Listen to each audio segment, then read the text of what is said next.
Mange ça, a dit ma sœur après avoir jeté mon gâteau d'anniversaire par terre devant tout le monde pour m'humilier. Toute la salle a éclaté de rire, personne ne m'a défendu. J'ai ravalé mes larmes, et pendant que je nettoyais le sol, elle trinquait avec mes amis. Mais je ne suis pas resté par terre. Ce que j'ai fait ensuite a tout changé. Je m'appelle Amber et j'ai 28 ans. D'où regardez-vous aujourd'hui? Laissez votre localisation dans les commentaires ci-dessous et cliquez sur les boutons j'aime et s'abonner si vous vous êtes déjà senti complètement humilié par quelqu'un en qui vous aviez confiance. Vous voudrez certainement rester pour voir ce qui s'est passé ensuite. Laissez-moi revenir en arrière et vous raconter comment nous en sommes arrivés là. En grandissant, Rebecca et moi étions censés être proches. Vous savez comment les gens disent toujours que les sœurs sont les meilleures amies? Eh bien, ce n'était pas notre histoire. Rebecca avait 2 ans de moins, mais elle arrivait toujours d'une manière ou d'une autre à tout ramener à elle. Quand j'ai obtenu mon diplôme avec la mention très bien, elle a piqué une crise parce que j'avais eu plus d'attention. Quand j'ai décroché mon premier emploi dans un prestigieux cabinet de conseil financier, elle a boudé pendant des semaines en disant que je me la jouais. Mais voici le truc. J'ai toujours eu pitié d'elle. Les choses semblaient constamment mal tourner pour Rebecca. Elle se faisait virer de ses emplois pour des raisons mystérieuses. Ses relations implosaient de manière dramatique, et elle ne semblait jamais pouvoir économiser de l'argent.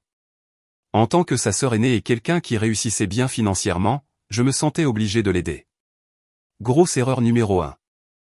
Au fil des ans, j'ai aidé Rebecca avec ses loyers quand elle était à court, j'ai couvert ses réparations de voiture, payé ses courses pendant les mois difficiles, et même acheté ses vêtements pour des entretiens d'embauche. Je justifiais cela en me disant que c'est ce que fait la famille. On se soutient mutuellement, n'est-ce pas? Je me suis convaincu que mon succès signifiait que je devais aider les autres, surtout ma petite sœur. Mes parents adoraient cet arrangement, soit dit en passant.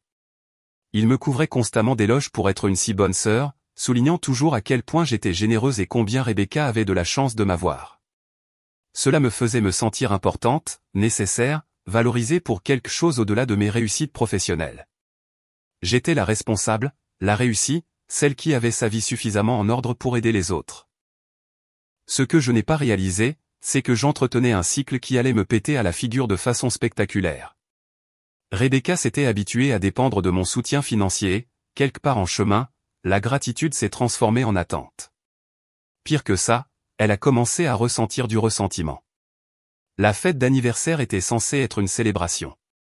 J'avais loué un bel espace événementiel, engagé un traiteur et invité une trentaine de personnes, dont ma famille, mes amis proches et quelques collègues. J'avais passé des semaines à planifier chaque détail parce que je voulais que ce soit parfait. 28 ans me semblait être une étape importante. Je venais d'obtenir une promotion majeure. J'avais enfin économisé assez pour un acompte sur un appartement, et la vie commençait vraiment à prendre forme. Rebecca avait agi étrangement toute la soirée. Elle n'arrêtait pas de faire de petits commentaires sur le fait que le lieu était cher, demandant à voix haute combien les choses coûtaient, et mentionnant aux gens que je devais très bien gagner ma vie pour me permettre une si belle fête. J'aurais dû voir les signes avant-coureurs, mais j'étais trop concentré sur le plaisir de ma célébration. Le moment du gâteau est arrivé juste après que tout le monde ait chanté « Joyeux anniversaire ».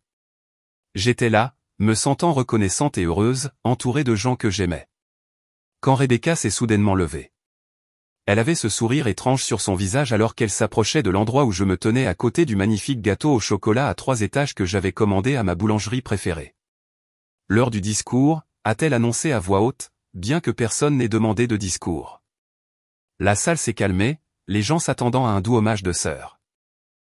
Au lieu de cela, Rebecca m'a regardé droit dans les yeux et a dit « Amber a toujours eu tellement de chance. Tout lui tombe dessus. Le succès, l'argent, les opportunités. Ça doit être agréable de ne jamais lutter pour quoi que ce soit. » J'ai senti mon estomac se nouer. Ce n'était pas la direction à laquelle je m'attendais. Rebecca, ai-je commencé à dire, mais elle n'avait pas fini. Certains d'entre nous travaillent aussi dur, mais n'obtiennent pas les mêmes récompenses. Certains d'entre nous pourraient vraiment utiliser le genre de chance qu'a Amber. Sa voix devenait plus forte, plus amère. Les gens commençaient à se sentir mal à l'aise. C'est laquelle a tendu la main vers mon gâteau. D'un mouvement rapide, elle l'a attrapé et avant que je puisse réagir, elle l'a jeté par terre à mes pieds. « Mange ça », a-t-elle dit avec venin dans la voix. Peut-être que ça t'apprendra un peu d'humilité. Le silence a duré exactement 3 secondes avant que les gens ne commencent à rire. Pas tout le monde, mais assez. Assez pour me faire réaliser que certaines personnes attendaient que je sois remise à ma place. Assez pour me montrer qui étaient mes vrais amis par rapport à ceux qui aimaient simplement regarder le drame se dérouler. J'ai regardé autour de cette pièce pendant que j'étais accroupi par terre, ramassant des morceaux de mon gâteau d'anniversaire, et j'ai tout vu clairement pour la première fois. La jalousie de ma sœur n'était pas seulement une rivalité fraternelle. C'était de la pure haine. L'encouragement de ma famille à ma générosité n'était pas de la fierté pour mon succès. C'était de l'appréciation pour mon utilité. Et certains de mes amis n'étaient pas vraiment des amis du tout. Mais vous savez quoi? Parfois, les pires moments deviennent les plus éclairants. Parfois, être humilié est exactement ce dont vous avez besoin pour enfin voir la vérité sur les gens. En me relevant de ce sol, en essuyant le chocolat de mes mains, j'ai pris une décision qui allait changer notre relation pour toujours. J'ai regardé Rebecca droit dans les yeux et j'ai dit « Merci pour la leçon. J'ai appris quelque chose de très important ce soir. » Puis je me suis tourné pour m'adresser à la salle. Merci à tous d'être venus. Je pense que nous en avons terminé ici. J'ai quitté ma propre fête ce soir-là avec des taches de chocolat sur ma robe et une perspective complètement nouvelle sur ma vie. Ce que j'ai fait le lendemain matin allait choquer tous ceux qui pensaient me connaître. Le lendemain matin, je me suis réveillé avec encore du chocolat sous les ongles et une clarté que je n'avais jamais connue auparavant. Vous connaissez ce sentiment quand vous comprenez soudainement quelque chose qui vous a sauté aux yeux pendant des années? C'était moi, allongé dans mon lit à 6 heures du matin, voyant enfin le cycle comportemental auquel j'avais été aveugle. L'incident du gâteau de Rebecca n'était pas seulement un moment de jalousie fraternelle. C'était l'aboutissement d'années de comportements soigneusement calculés, conçus pour me maintenir à ma place pendant qu'elle profitait de mon succès. Plus j'y pensais, plus les pièces du puzzle s'assemblaient. J'ai pris mon téléphone et j'ai commencé à faire défiler mon application bancaire. Au cours des 3 dernières années, j'avais donné à Rebecca plus de 15 000 $. 15 000 $. Je suis resté assise là à faire le calcul. L'aide pour le loyer, les paiements de la voiture, l'argent pour les courses, les prêts d'urgence qui n'ont jamais été remboursés. Je fonctionnais comme son distributeur de billets personnels sans même m'en rendre compte. Mais voici ce qui m'a vraiment frappé. Chaque fois que je l'avais aidée, elle avait réussi à me faire sentir que ce n'était pas assez. Quand je payais son loyer, elle se plaignait que je ne couvrais pas aussi ses charges. Quand j'achetais ses courses, elle mentionnait qu'elle avait aussi besoin d'argent pour l'essence. Quand j'aidais pour les réparations de la voiture, elle suggérait que je devrais peut-être simplement co-signer pour une nouvelle voiture puisque la sienne était si peu fiable. J'avais interprété cela comme le fait que Rebecca était dépassée et stressée. Pauvre petite, elle n'avait pas de chance. Faux, archi faux. Elle m'entraînait à donner plus tout en me faisant me sentir coupable d'avoir des limites. Ma petite sœur manipulatrice a joué le jeu sur le long terme, et je suis tombé dans le panneau complètement. Mon téléphone a vibré avec un texto de ma mère.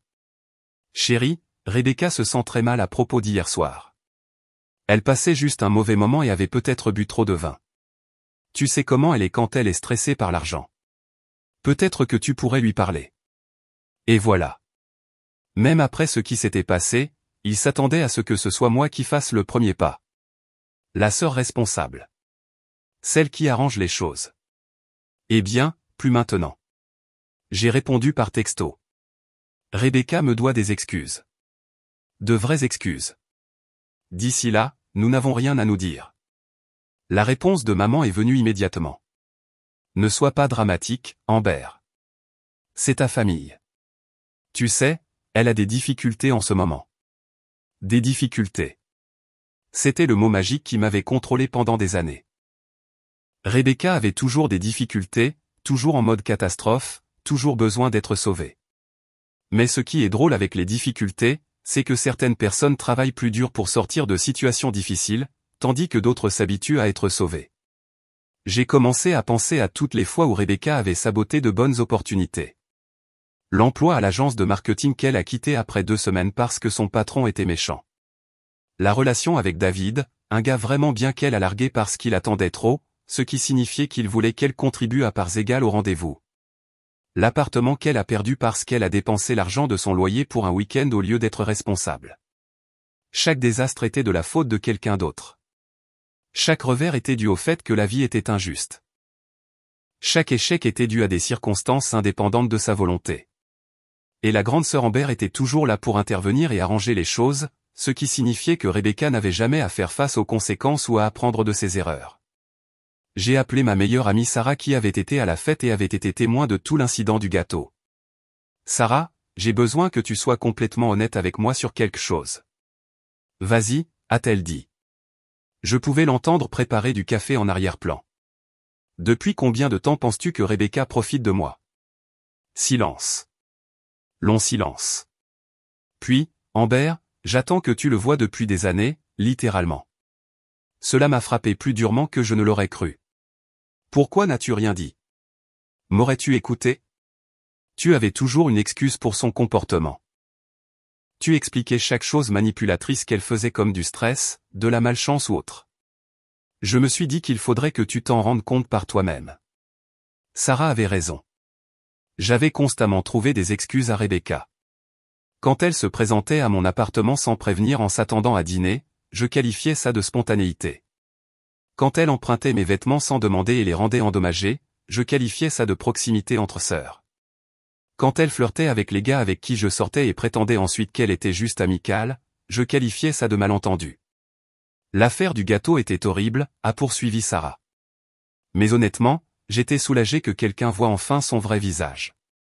Les gens riaient, ai-je dit doucement. Certaines personnes, les mauvaises personnes. Mais j'ai vu le visage de Lisa, de Monica et de James de ton bureau. Ils étaient horrifiés. Les gens qui comptent ont vu exactement ce que c'était, une attaque cruelle et calculée conçue pour t'humilier en public. Après avoir raccroché, je suis resté assise avec ça pendant un moment. Les gens qui comptaient avaient vu la vérité. Les gens qui ne comptaient pas s'étaient amusés. La question était, que allais-je faire à ce sujet? J'ai ouvert mon ordinateur portable et j'ai commencé à écrire un email. Pas à Rebecca. Elle ne méritait pas mon énergie en ce moment. J'ai écrit à mes parents, à ma tante qui avait été à la fête, à mon cousin qui avait ri le plus fort quand le gâteau a touché le sol. La nuit dernière m'a montré clairement où je me situe dans cette famille. À l'avenir, j'ajusterai mes relations en conséquence. Rebecca ne recevra plus de soutien financier de ma part, et je prendrai du recul par rapport aux fonctions familiales jusqu'à ce que les gens puissent me traiter avec un respect de base. Je ne l'ai pas envoyé immédiatement.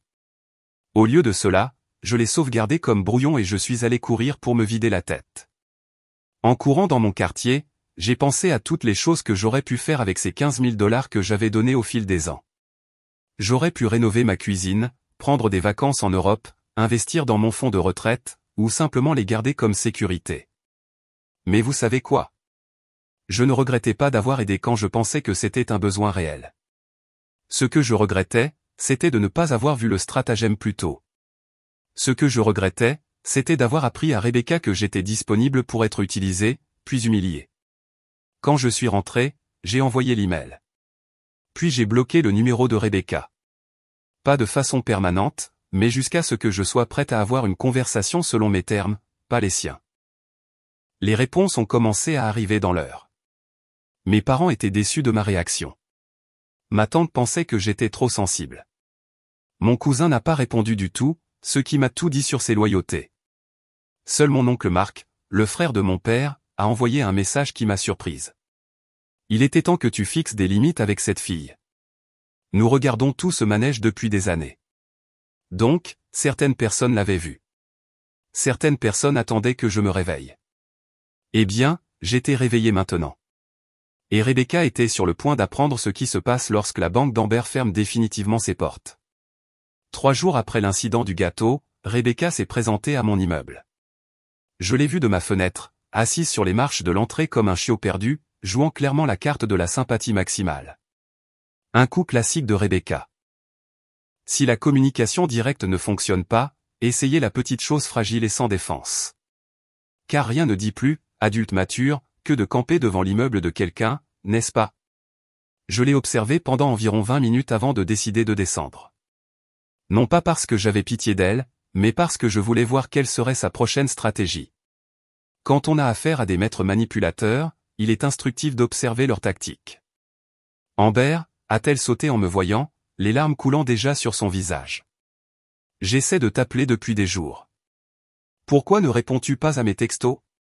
Parce que je n'ai rien à te dire en ce moment, ai-je répondu calmement, sans m'approcher. Je suis resté à environ 2 mètres de distance, les bras croisés, lui faisant comprendre que cette conversation se déroulerait selon mes termes. J'ai tout gâché, a-t-elle dit, les larmes coulant plus fort maintenant. J'étais saoul et stupide, et j'ai déversé mes frustrations sur toi. Ce n'était pas juste. J'ai attendu. Il devait y avoir plus. Rebecca ne s'excusait jamais sans un agenda. J'ai eu une période tellement difficile ces derniers temps, a-t-elle poursuivi. J'ai perdu mon travail la semaine dernière et je suis de nouveau en retard sur mon loyer et j'ai juste craqué. Tu sais comment je suis quand je suis stressé. Et voilà, la mise en scène. D'abord les excuses en larmes, puis l'histoire larmoyante, puis la demande d'aide implicite. Elle suivait son scénario habituel à la perfection. Alors tu as détruit mon gâteau d'anniversaire devant 30 personnes parce que tu as perdu ton travail, ai-je demandé. Je sais comment ça a paru, mais tu dois comprendre. Oh, je comprends parfaitement, ai-je interrompu. Tu étais gêné par ta situation, alors tu as décidé de me mettre dans l'embarras. Tu te sentais petite, alors tu as essayé de me faire sentir plus petite. Tu avais besoin d'être le centre de l'attention, alors tu as détourné ma célébration. Les pleurs de Rebecca se sont arrêtés brusquement. Elle ne s'attendait pas à ce que je vois à travers son jeu si clairement. Ce n'est pas je veux dire, je ne l'ai pas planifié, vraiment. Parce que ça m'a semblé assez calculé. Tu as choisi le moment exact où tout le monde regardait. Tu t'es assuré de l'annoncer assez fort pour que toute la salle entende, et tu as choisi une action qui créerait une humiliation maximale. Ça ne sonne pas impulsif, Rebecca. Ça sonne stratégique. Elle a essayé une approche différente. J'étais jalouse. D'accord. Tu as tout si facilement et je lutte avec tout. Parfois, c'est dur de voir sa sœur réussir quand on n'arrive à rien faire de bien. J'ai failli rire. Facilement? Tu penses que mon succès a été facile? Eh bien, tu as toujours été naturellement doué pour. Arrête. J'ai levé la main. J'ai travaillé 60 heures par semaine pendant 3 ans pour obtenir ma promotion. J'ai étudié pour ma certification d'expert comptable tout en travaillant à temps plein. J'ai économisé chaque centime en vivant dans un studio et en cuisinant à la maison pendant que tu sortais dans les bars tous les week-ends. Rien dans mon succès n'a été facile. Le visage de Rebecca a de nouveau changé. Je pouvais l'avoir calculé, essayant de trouver quelle approche fonctionnerait. Je suis désolé, a-t-elle dit enfin. Je le suis vraiment, et je promets que je te rembourserai tout l'argent que tu m'as prêté. J'ai juste besoin d'un peu plus de temps. Non, ai-je dit simplement. Non à quoi? Non à tout. Plus d'argent. Plus de prêts. Plus d'aide d'urgence. Plus de sauvetage des situations que tu as créées. Ces larmes se sont complètement taries maintenant, remplacées par quelque chose de beaucoup plus laid. Tu vas vraiment abandonner ta propre sœur pour une seule erreur? Une erreur? Je n'ai pas pu m'empêcher de rire. Rebecca, tu as systématiquement profité de moi pendant des années. Le gâteau a juste été le moment où je l'ai enfin vu clairement. Je n'ai profité de personne. Tu m'as offert de m'aider. Et combien de fois m'as-tu remboursé? Combien de fois as-tu dit merci sans immédiatement demander autre chose? Combien de fois as-tu célébré mes succès sans trouver un moyen de les ramener à tes difficultés? Elle n'a pas pu répondre parce que nous connaissions toutes les deux la vérité. 0 fois. C'est ridicule, a-t-elle dit, sa voix se durcissant. La famille est de la famille. C'est ce que nous faisons. Vraiment? Quand m'as-tu aidé, Rebecca? Quand j'étais stressé pour mon examen d'expert comptable, m'as-tu offert ton soutien? Quand je travaillais ces semaines de 60 heures, m'as-tu déjà apporté à dîner ou simplement pris de mes nouvelles? Quand j'ai eu ma promotion, as-tu célébré avec moi ou as-tu immédiatement commencé à te plaindre de ta propre situation professionnelle? Encore une fois, silence. Voici ce qui va se passer, ai-je poursuivi. Tu vas régler tes propres problèmes. Tu vas trouver un travail et le garder. Tu vas payer ton propre loyer et gérer tes propres urgences. Et peut-être, si tu peux faire ça pendant une période de temps significative sans me demander quoi que ce soit, nous pourrons travailler à reconstruire notre relation. Et si je ne peux pas, a-t-elle demandé, sa voix devenant froide. Alors je suppose que tu apprendras ce que sont les conséquences pour la première fois de ta vie d'adulte. Elle m'a regardé longuement, et j'ai vu quelque chose que je n'avais jamais vu auparavant. Une surprise authentique que je ne cède pas. Rebecca n'avait jamais rencontré une version de moi qui disait non et le pensait. Maman et papa vont entendre parler de ça, a-t-elle dit finalement. J'en suis sûr. En fait, je vais t'épargner la peine. J'ai sorti mon téléphone et j'ai appelé ma mère sur le champ, en mettant le haut-parleur. Salut, ma chérie, a répondu maman. Rebecca a dit qu'elle allait essayer de te parler aujourd'hui. Elle l'a fait. Je lui ai dit que je ne lui fournirais plus de soutien financier et qu'elle devait régler ses propres problèmes. Amber, la voix de maman a pris ce ton désapprobateur que je connaissais si bien. Ne penses-tu pas que tu es un peu dur? Elle a fait une erreur, mais c'est ta famille. Maman, est-ce que tu jetterais mon gâteau d'anniversaire par terre devant 30 personnes? Bien sûr que non. Mais... est-ce que papa? Attendrais-tu de moi que je passe l'éponge s'il le faisait?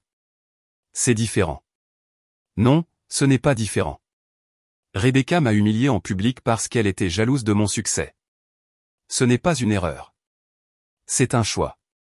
Et je choisis de ne plus récompenser ce comportement. Je pouvais entendre maman soupirer. Elle a besoin d'aide, Amber. Elle a des difficultés. Alors peut-être qu'elle devrait lutter plus fort au lieu de s'attendre à ce que je résolve ses problèmes. Avez-vous déjà vécu ce moment où vous réalisez que vous avez été le filet de sécurité de tout le monde, mais que personne n'a été le vôtre? Laissez un commentaire ci-dessous si vous vous êtes déjà senti comme le distributeur de billets de la famille. Après avoir raccroché, Rebecca et moi nous sommes regardés. Finalement, elle a parlé. Tu vas le regretter. Peut-être, ai-je dit, mais je le regretterai beaucoup moins que je ne regrette de t'avoir soutenu pendant les 3 dernières années. Elle s'est retournée et est partie sans un mot de plus. En la regardant s'éloigner, j'ai ressenti quelque chose que je n'attendais pas. Du soulagement. Pour la première fois depuis des années, je n'étais pas responsable de réparer la vie de Rebecca. Elle avait 26 ans, et il était temps qu'elle commence à se comporter comme telle. La pression familiale a commencé immédiatement. À la fin de la semaine, j'avais reçu des appels inquiets de mes parents, des textos déçus de parents, et même une leçon de ma grand-mère sur l'importance de la loyauté familiale. Apparemment, Rebecca avait lancé une campagne à grande échelle pour se présenter comme la victime de ma cruauté soudaine. Selon l'histoire qui circulait dans notre famille, j'étais devenu froide et sans cœur après avoir obtenu ma promotion. Le succès m'était monté à la tête, et maintenant j'étais trop bien pour aider ma sœur en difficulté. Pauvre Rebecca était abandonnée dans son moment de besoin par sa sœur égoïste et obsédée par l'argent. Cela aurait été drôle si ce n'était pas si prévisible. Rebecca avait transformé la victimisation en un article. Le point de rupture est arrivé lorsque mon père m'a appelé au travail. Amber, j'ai besoin que tu passes à la maison ce soir. Nous avons une réunion de famille sur cette situation avec Rebecca. Quelle situation? Ai-je demandé, bien que je sache exactement ce qu'il voulait dire. Ne fais pas l'idiote. Ta sœur est sur le point d'être expulsée, et tu es assise sur assez d'argent pour l'aider, mais tu refuses par dépit. Ce n'est pas la fille que nous avons élevée. J'ai pris une profonde inspiration. Papa, t'est-il venu à l'esprit de demander pourquoi Rebecca est sur le point d'être expulsée? Elle a perdu son travail. Elle a été renvoyée pour être arrivée en retard à plusieurs reprises et s'être disputée avec des clients. J'ai entendu cela de plusieurs sources qui savent réellement ce qui s'est passé. Silence à l'autre bout du fil. Et ce n'est pas la première fois, ai-je poursuivi. C'est une routine. Elle se fait virer, prend du retard sur ses factures, crée une catastrophe et s'attend à ce que je la répare. Eh bien, je ne la répare plus. La famille est de la famille, a-t-il dit, répétant le chantage affectif préféré de Rebecca. Vraiment? Quand est-ce que Rebecca a aidé quelqu'un d'autre qu'elle-même pour la dernière fois? Quand est-ce qu'elle s'est présentée aux événements familiaux sans avoir besoin de quelque chose? Quand est-ce qu'elle a célébré le succès de quelqu'un sans le ramener à ses problèmes? Mon père n'a pas pu répondre parce que nous connaissions tous les deux la vérité. Je serai à votre réunion, ai-je dit finalement. Mais pas pour me faire sermonner. Je viens pour mettre les choses au clair. Ce soir-là, je suis arrivé chez mes parents pour trouver Rebecca déjà en plein mode victime, assise sur le canapé avec les yeux rouges et des mouchoirs à la main. Mes parents l'entouraient comme des gardes protecteurs, et toute la scène était clairement mise en scène pour un impact émotionnel maximal. Merci d'être venu, a dit maman sèchement, comme si j'étais une sorte de monstre qui pourrait ne pas se présenter pour aider sa famille. Laissez-moi commencer, ai-je dit avant que quiconque puisse parler, car je pense qu'il y a des faits qui doivent être clarifiés. J'ai sorti mon téléphone et ouvert mon application bancaire. Au cours des 3 dernières années, j'ai donné à Rebecca 15 247 $ sous diverses formes d'aide financière, aide au loyer, réparation de voitures, argent pour les courses, factures de services publics et prêts d'urgence. Rebecca, combien de cela as-tu remboursé? Elle m'a regardé comme si je l'avais giflé. Je n'ai pas tenu le compte des montants exacts. Moi si. La réponse est 0. Tu as remboursé exactement 0 $. Mes parents avaient l'air mal à l'aise, mais je n'avais pas fini. De plus, au cours de ces 3 mêmes années, Rebecca a eu 7 emplois différents. 7. Chaque fois qu'elle a été licenciée, l'histoire qu'elle nous a racontée a blâmé des facteurs externes. Des patrons difficiles, un traitement injuste, des problèmes d'entreprise. Les emplois sont difficiles à trouver, a commencé Rebecca.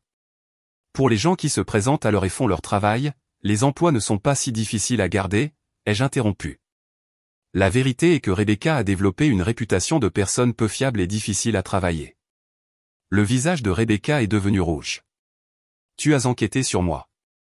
J'ai prêté attention aux incohérences dans tes histoires. Parce que voilà le truc. Quand quelqu'un demande de l'argent constamment, il est raisonnable de vouloir comprendre pourquoi il en a besoin. Ma mère regarda entre nous, incertaine. Amber, même si c'est vrai, c'est toujours ta sœur. Et je suis toujours sa sœur, ai-je répondu. C'est pourquoi je ne cautionne plus ce comportement. Une véritable aide familiale signifie parfois laisser les gens faire face aux conséquences afin qu'ils puissent apprendre et grandir. C'est ridicule, a éclaté Rebecca. Tu as beaucoup d'argent. Tu vis dans un bel appartement. Tu as un bon travail. Tu peux te permettre de m'aider sans même remarquer la dépense. Et voilà. Le sentiment de droit qui se cachait sous toutes ces histoires larmoyantes. Tu as raison, ai-je dit calmement. J'ai de l'argent. J'ai de l'argent parce que je me présente au travail tous les jours. Je paie mes factures à temps. Je vis selon mes moyens. Et j'économise pour les urgences. Tu sais ce que je ne fais pas? Je ne m'attends pas à ce que les autres financent mon style de vie. Mon style de vie, a-t-elle crié. Je parle de survie de base. La survie de base n'inclut pas de manger au restaurant 4 fois par semaine, d'acheter des vêtements de marque que tu ne peux pas te permettre, et de faire des week-ends tout en prétendant que tu ne peux pas payer le loyer. Mon père s'est agité mal à l'aise. Comment sais-tu ça? Parce que je fais attention. Je vois ses publications sur les réseaux sociaux. Je remarque quand elle porte des vêtements chers tout en me demandant de l'argent pour les courses. Je ne suis pas aveugle, papa. Le silence s'est installé dans la pièce, à l'exception des reniflements de Rebecca. Voici ce qui va se passer, ai-je continué. Rebecca va régler sa situation de logement sans mon argent. Elle va trouver un travail et le garder pendant plus de 3 mois. Elle va apprendre à budgétiser et à vivre selon ses moyens. Et peut-être qu'après avoir démontré qu'elle peut être une adulte responsable, nous pourrons travailler à reconstruire notre relation. Et si elle se fait expulser? A demandé maman. Alors elle apprendra ce qui se passe quand on ne paie pas son loyer. Peut-être que rester chez des amis ou trouver une colocation la motivera à garder son prochain emploi.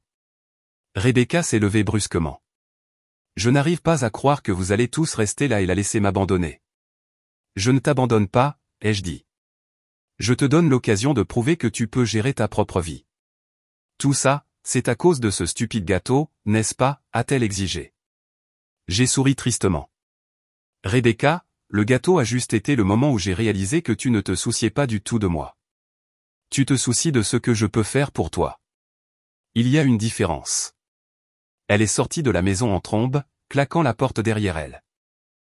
Mes parents sont restés assis dans un silence inconfortable. Finalement, papa a parlé. Peut-être que tu es trop dur. Peut-être que vous avez été trop indulgent, ai-je répondu. Elle a 26 ans et n'a jamais fait face à une seule conséquence pour ses choix. En quoi est-ce que ça l'aide? Je me suis levé pour partir. J'aime Rebecca, mais je ne serai plus manipulé par elle, et je ne me laisserai pas culpabiliser pour entretenir un comportement qui, en fin de compte, lui fait du mal. En rentrant chez moi en voiture, je me sentais plus légère que je ne l'avais été depuis des mois. Fixer des limites était à la fois terrifiant et libérateur. Rebecca apprendrait soit à se débrouiller seule, soit elle continuerait à lutter. Mais de toute façon, ce ne serait plus ma responsabilité. 2 semaines plus tard, Rebecca a essayé une stratégie différente. Au lieu de venir me voir directement, elle a envoyé des « singes volants », des membres de la famille pour me culpabiliser et me faire changer d'avis. Tout a commencé avec ma cousine Michelle qui m'a appelé pour me dire à quel point tout le monde s'inquiétait de la situation de Rebecca. Elle a vraiment du mal, Amber. Je l'ai vue à l'épicerie en train d'utiliser des coupons pour tout, et elle avait l'air si triste et si mince. Ne te sens-tu pas mal de l'avoir coupé des vivres? J'ai failli rire. Rebecca n'avait jamais utilisé un seul coupon de sa vie quand je payais ses courses. C'est drôle comme les gens apprennent vite à budgétiser quand ils le doivent. Michelle, est-ce que Rebecca t'a dit pourquoi j'ai arrêté de l'aider financièrement? Elle a dit que vous vous étiez disputé et que tu étais vindicative. Bien sûr qu'elle l'a dit. A-t-elle mentionné avoir jeté mon gâteau d'anniversaire par terre devant 30 personnes? Silence. Ou que, en 3 ans, elle n'a jamais remboursé un seul dollar des 15 000 $ que je lui ai donnés? Ou qu'elle a été renvoyée de cet emploi pour des problèmes de performance? Elle n'a pas mentionné ces détails, a dit Michelle doucement. J'en suis sûr. Rebecca est excellente pour raconter des vérités partielles qui la font passer pour une victime. Le messager suivant était ma tante Linda, qui a essayé l'angle du devoir familial. Amber, je sais que Rebecca peut être difficile, mais c'est ta famille. On n'abandonne pas la famille. Tante Linda, prêterais-tu de l'argent à plusieurs reprises à quelqu'un qui ne t'a jamais remboursé et t'a maltraité? C'est différent. Non, ce n'est pas différent. La famille ne signifie pas accepter les abus et l'exploitation financière. Cela signifie se soucier suffisamment pour ne pas entretenir un comportement destructeur. Mais le messager le plus exaspérant a été la tentative de culpabilisation de ma mère. Elle m'a appelé en pleurant, disant que la famille se déchirait et que ma grand-mère décédée serait déçue de voir des sœurs se battre. Maman, grand-mère serait plus déçue de voir une petite fille profiter de la générosité et de la gentillesse d'une autre. Tu es si froide, Amber. Ce n'est pas toi. Peut-être que l'ancienne moi était trop une bonne poire. Peut-être que c'est exactement moi quand j'arrête de me laisser marcher sur les pieds. La campagne de pression aurait pu fonctionner sur l'ancienne Amber. L'ancienne Amber qui avait besoin que tout le monde l'aime et qui croyait que maintenir la paix était plus important que le respect de soi. Mais la nouvelle Amber avait une vision claire des tactiques de manipulation, et je pouvais voir exactement ce qui se passait. Rebecca utilisait les membres de la famille comme des armes, leur donnant des versions soigneusement éditées de notre situation pour créer un maximum de culpabilité et de pression. Elle savait qu'elle ne pouvait plus me convaincre directement. Alors, elle essayait de créer un consensus familial selon lequel j'étais déraisonnable. La stratégie s'est retournée contre elle lorsque j'ai commencé à partager l'histoire complète avec chaque singe volant qui m'a contacté. Une fois que les membres de la famille ont appris l'exploitation financière systématique, les prêts non remboursés, les problèmes d'emploi, et surtout l'incident du gâteau d'anniversaire, la plupart d'entre eux se sont rapidement retirés. Oncle Marc, qui avait soutenu ma prise de position dès le début, a commencé à me transférer des messages d'autres membres de la famille qui partageaient leurs propres histoires sur Rebecca. Apparemment, je n'étais pas la seule contre qui elle avait comploté. Mon cousin Jack a révélé que Rebecca avait emprunté sa voiture pour un week-end et l'avait rendue avec une bosse qu'elle n'a jamais mentionnée. Ma tante Carole a partagé que Rebecca avait demandé à rester chez elle quelques jours et avait fini par y camper pendant 3 semaines, mangeant leur nourriture et utilisant leurs services publics sans rien contribuer. Même Michel a rappelé pour s'excuser après avoir parlé à d'autres membres de la famille. Je n'avais aucune idée de la routine, a-t-elle dit. Rebecca a fait croire que tu avais soudainement décidé d'être méchante avec elle. La révélation la plus parlante est venue de mon oncle Tom qui travaillait dans les ressources humaines pour une grande entreprise. Je ne peux pas donner de détails pour des raisons de confidentialité, a-t-il dit prudemment. Mais disons simplement que si Rebecca postule pour un emploi n'importe où dans cette industrie, ses références vont être problématiques. Apparemment, la nouvelle se répandait sur son éthique de travail et ses problèmes d'attitude. Rebecca se forgeait une réputation qui rendrait de plus en plus difficile la recherche d'un bon emploi. Pendant ce temps, ma propre vie s'améliorait considérablement. Sans le stress constant des urgences de Rebecca, je dormais mieux, je me concentrais davantage au travail et je profitais réellement de mon temps libre. L'argent que je ne lui donnais pas s'accumulait sur mon compte d'épargne, créant un véritable fonds d'urgence pour les urgences réelles. J'ai aussi commencé à prêter attention aux personnes dans ma vie qui donnaient autant qu'elles prenaient. Sarah, qui avait été patiente pendant tout mon drame lié à Rebecca et n'avait jamais rien demandé en retour. Mon collègue James, qui m'avait aidé sur un projet quand j'étais débordé et avait refusé mon offre de lui payer le dîner en remerciement. Ma voisine, Madame Peterson, qui acceptait les livraisons de colis pour moi et ne s'attendait jamais à une compensation. C'étaient des relations saines, un respect mutuel, une attention sincère, un équilibre entre donner et recevoir. Le contraste avec les demandes unilatérales de Rebecca était frappant. 3 semaines après avoir mis en place ma politique de non-argent, j'ai reçu un texto de Rebecca à 2 heures du matin. Je vais être à la rue demain si je ne trouve pas l'argent pour le loyer. S'il te plaît, je t'en supplie. L'ancienne moi aurait paniqué et transféré de l'argent immédiatement.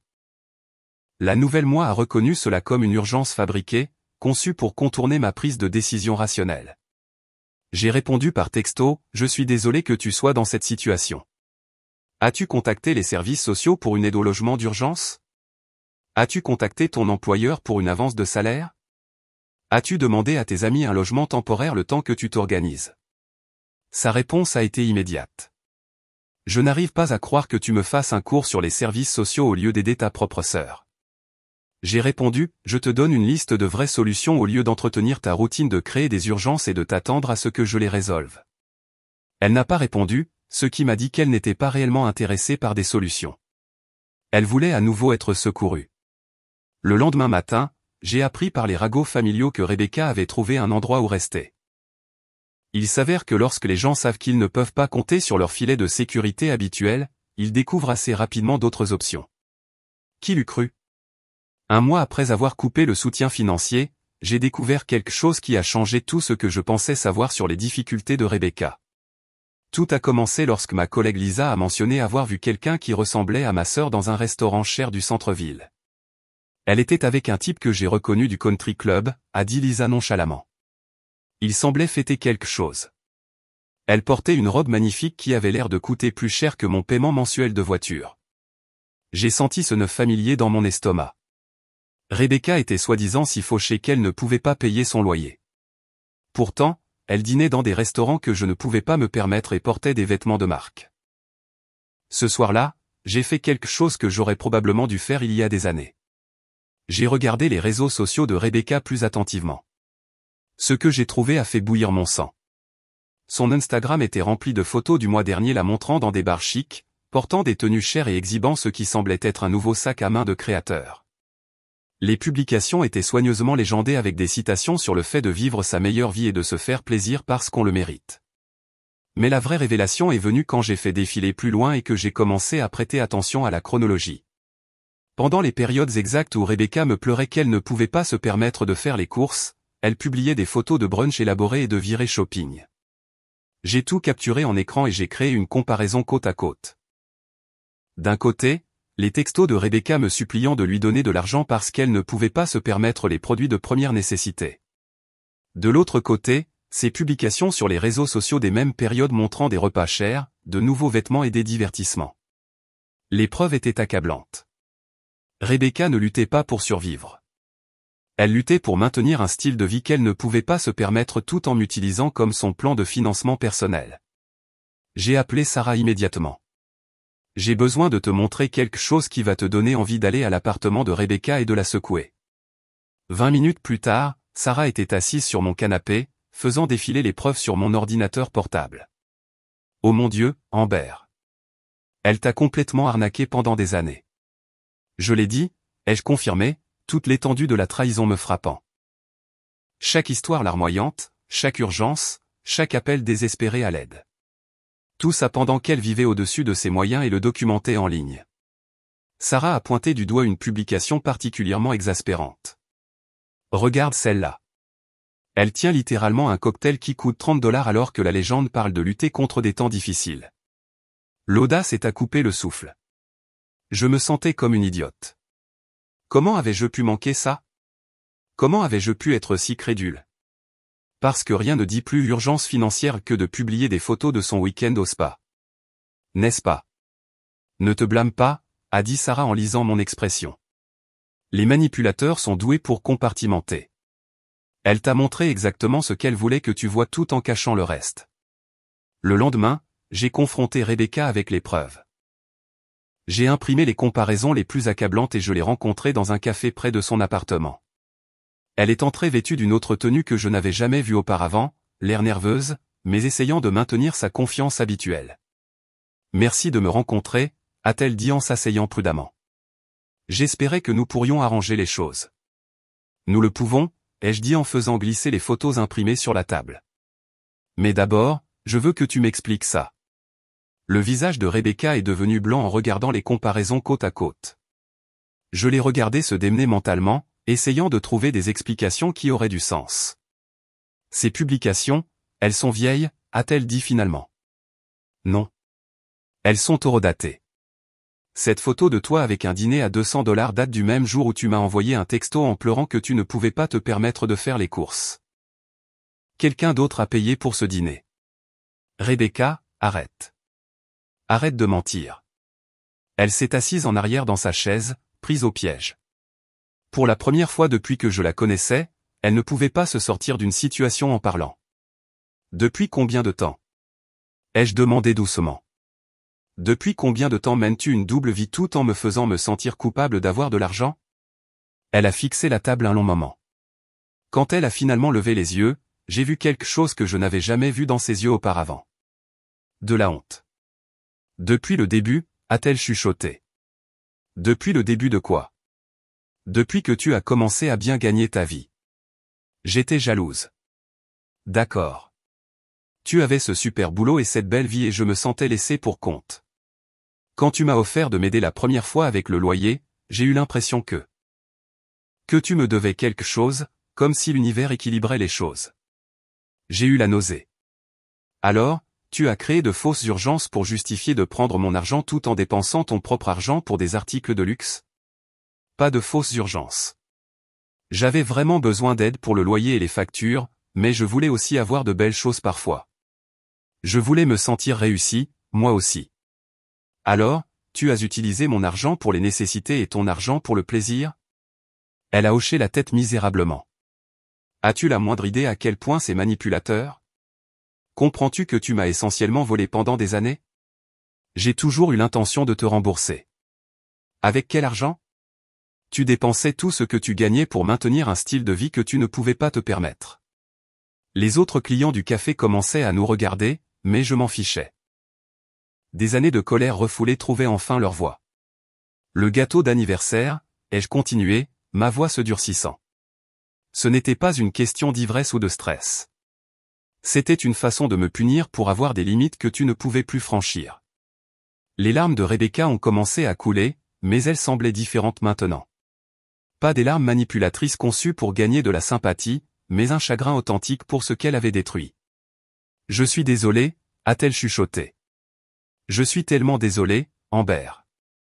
Je n'ai jamais voulu que ça aille aussi loin. » Si, tu l'as voulu.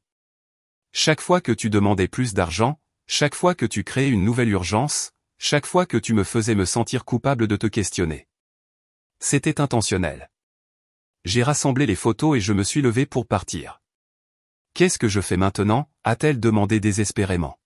« Tu trouves comment vivre selon tes moyens réels. Tu trouves un travail et tu le gardes. Tu fais face aux conséquences de tes choix. Et peut-être qu'un jour tu trouveras un moyen de te racheter pour 3 ans de mensonges et de manigances. Me pardonneras-tu un jour ?» Je l'ai regardée assise là, finalement dépouillée de tous ses outils manipulateurs, face à la réalité de ce qu'elle avait fait. Une partie de moi avait pitié d'elle, mais une plus grande partie de moi se sentait libre. « Je ne sais pas », ai-je dit honnêtement. « Redemande-moi quand tu auras appris à être honnête. » En m'éloignant de ce café, j'ai réalisé quelque chose d'important. La sœur que je pensais aider n'existait pas vraiment. La Rebecca qui luttait contre la malchance et avait besoin de soutien était une fiction créée pour exploiter ma générosité. La vraie Rebecca était quelqu'un qui se sentait en droit de mon succès et plein de ressentiment pour mon bonheur. Comprendre cette distinction a tout changé. La révélation sur la double vie de Rebecca aurait dû être la fin de notre histoire, mais ce n'était en fait que le début du vrai drame. Car Rebecca, face à l'effondrement de son plan à long terme, a décidé de passer à l'offensive nucléaire. Tout a commencé par sa venue sur mon lieu de travail. J'étais au milieu d'une présentation client lorsque mon assistante a frappé à la porte de la salle de conférence. « Je suis désolé d'interrompre », a-t-elle dit, l'air mal à l'aise. Mais il y a quelqu'un ici qui prétend être votre sœur, et elle pleure très fort dans le hall. Mon estomac s'est noué. À travers la paroi de verre, je pouvais voir Rebecca dans la zone de réception, un mouchoir à la main, parlant de manière animée à quiconque voulait bien l'écouter. Elle jouait la comédie et mes collègues étaient le public involontaire. « Excusez-moi un instant », ai-je dit à mes clients, forçant un sourire professionnel. « Veuillez continuer à examiner l'analyse du portefeuille. Je reviens tout de suite. » Je suis sorti pour trouver Rebecca en plein mode victime, racontant à la réceptionniste comment sa sœur sans cœur l'avait abandonnée dans son moment de besoin. Plusieurs de mes collègues s'étaient rassemblés, attirés par l'agitation. « Rebecca », ai-je dit fermement. « C'est mon lieu de travail. Tu dois partir. » Amber, a-t-elle pleuré, se tournant vers moi avec des larmes coulant sur son visage. « S'il te plaît, j'ai juste besoin de 5 minutes pour te parler. Je suis désespéré. » Tout le hall s'est tu. Tout le monde regardait notre drame familial se dérouler comme un épisode de feuilleton. « Pas ici », ai-je dit doucement. « Tu sais mieux que ça. Je ne serais pas venu ici si tu répondais à mes appels. Je suis sur le point de tout perdre parce que ma propre sœur ne veut pas m'aider. » Je pouvais sentir les yeux de mes collègues sur moi, me jugeant. Il y avait cette jeune femme en sanglots qui prétendait que sa sœur était cruelle et sans cœur. Et là, j'étais, l'air froid et professionnel dans mon tailleur. Sans contexte, j'étais définitivement la méchante dans cette scène. « Excusez-nous », ai-je dit à la salle en général, puis j'ai pris le bras de Rebecca et l'ai guidée vers les ascenseurs. « Salle de conférence 3, lui ai-je dit. Maintenant. » Une fois que nous étions seuls, les larmes de Rebecca se sont arrêtées immédiatement. « Tu dois recommencer à m'aider », a-t-elle dit sans préambule. « Es-tu folle ? Tu viens de m'humilier devant mes clients et mes collègues. Et je continuerai à le faire jusqu'à ce que tu recommences à te comporter comme une famille. » Je l'ai regardé, sans voix. « Tu me menaces ? Je fais tout ce qu'il faut pour survivre. Tu m'as coupé des vivres, et maintenant je fais face à de vraies conséquences. J'ai besoin d'argent, Amber, et tu en as. Trouve un travail, Rebecca, comme les gens normaux. J'ai essayé, mais partout où je postule, ils veulent des références, et apparemment la nouvelle s'est répandue sur mon historique de travail. Personne ne veut m'embaucher pour quoi que ce soit de décent. Ce n'est pas ma faute. C'est le résultat de tes choix. C'est en partie ta faute, a-t-elle cassé. Tu aurais pu continuer à m'aider pendant que je me débrouillais. Au lieu de ça, tu as décidé de m'apprendre une leçon cruelle et maintenant j'en paie le prix. Je n'en croyais pas mes oreilles. Même après avoir été prise en flagrant délit de mensonge et de manigance pendant des années, elle essayait toujours de rejeter la faute sur moi. Rebecca, tu me mens depuis 3 ans. Tu as utilisé mon argent pour subventionner un style de vie que tu ne pouvais pas te permettre tout en faisant semblant d'être fauché. Tu m'as humilié à ma propre fête d'anniversaire et d'une manière ou d'une autre, c'est moi la méchante ici ? J'ai fait des erreurs, a-t-elle dit. Mais je suis toujours ta sœur. La famille pardonne à la famille. La famille n'exploite pas systématiquement la famille. Elle a essayé une approche différente, adoucissant sa voix. Amber, je sais que j'ai tout gâché. Je sais que je dois changer, mais je ne peux pas changer si je suis sans abri et affamé.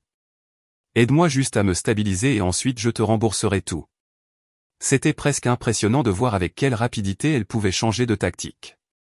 Menace, puis colère, puis manipulation, puis fausse vulnérabilité. Rebecca avait toute une boîte à outils d'armes émotionnelles. Non, ai-je dit simplement. Son visage s'est de nouveau durci. Bien, alors tu ne me laisses pas le choix. Qu'est-ce que ça veut dire ? Elle a souri, et il y avait quelque chose de vraiment effrayant dans son sourire. Ça veut dire que je vais dire à tout le monde la vérité sur le genre de personne que tu es vraiment. Comment tu as abandonné ta sœur en difficulté pour protéger ton précieux argent, comment tu as choisi la cupidité plutôt que la famille. Vas-y, ai-je dit. Dis-leur.